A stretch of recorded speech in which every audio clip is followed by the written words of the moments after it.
I think the myth of mother is what imprisons so many mothers, that we are all sacrificial, super strong, especially when we look at black women. The strong black woman narrative haunts us because all we're really talking about is akin to slave hands. Oh, they're strong, they don't feel anything, so they can keep working. It justifies the atrocities that black women's bodies have faced throughout history. It's been the most peaceful thing in my entire life, which is so weird because it's such a strenuous experience. It's been a journey of being really scared and worried about who I am, my identity, having that change and almost sacrifice, to then seeing it as me evolving rather than me giving up who I am. I feel like I've navigated from that identity of being a strong black woman, being able to handle everything, because I've not been able to. Partly it's because I've been weak, I've been sad, I've been depressed, I've been anxious,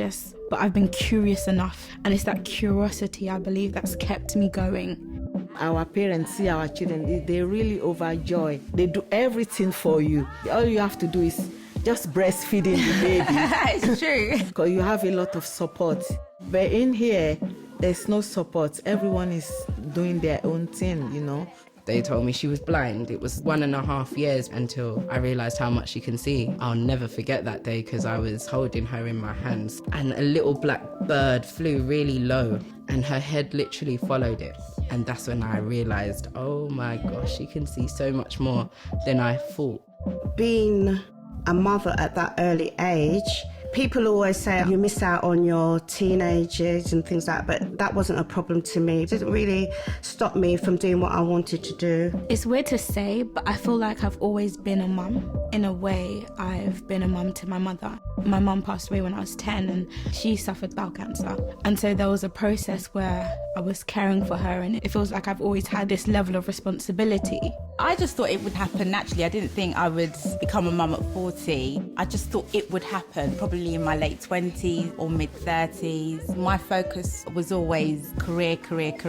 They just saw me as a tomboy friend. Some of them were just like, yeah, you're not maternal, so like, how is this gonna work? I'm just not cut out to be a mum, basically. And I actually took that on and I thought, this is true. But something inside my core was telling me, I don't think I'm gonna wanna do this in the future. So this is my time. All this beauty and love, and I'm just like, oh, is it gonna skip me? Am I gonna have this with my daughter? I don't know. Is she gonna be quiet and inquisitive? Is she gonna be born angry? She's being born in 2020. But I'm hopeful. I'm willing to be patient enough anyway to just give her all I can. I often think about sitting down with a child and explaining to them the way that the world works. Because of this construct that has been created to serve this particular mechanism of supremacist patriarchy, there will be instances that they'll find in their life where they have to understand that people will see them as less. I just want my son to know that he knows who he is, he's confident, he always leads with his heart, that he stands up for what he believes in.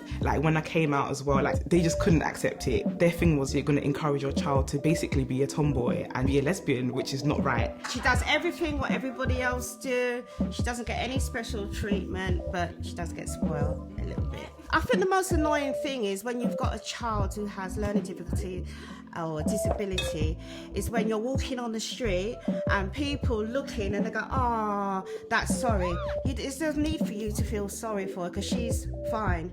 As a young black girl with a disability, everyone would expect her to have more limitations on her life.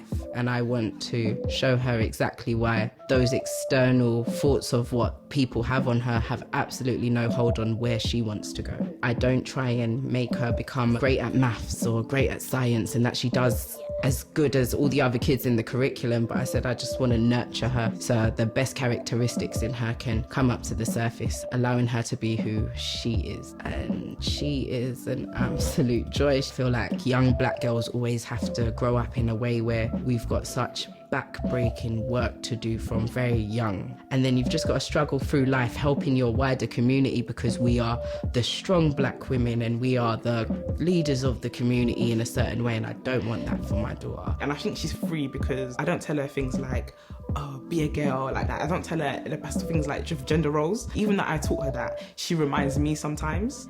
At the end of the day, I am me because she was born, so I'm going to continue that. I hope that especially black women and black parents wouldn't have to worry so much about their children. There's already that maternal and parental worry about your child no matter what. Our children could, be brutally murdered for just the colour of their skin. My hope is that they meet a system that is beneficial to them because of the work that's being done before they arrived.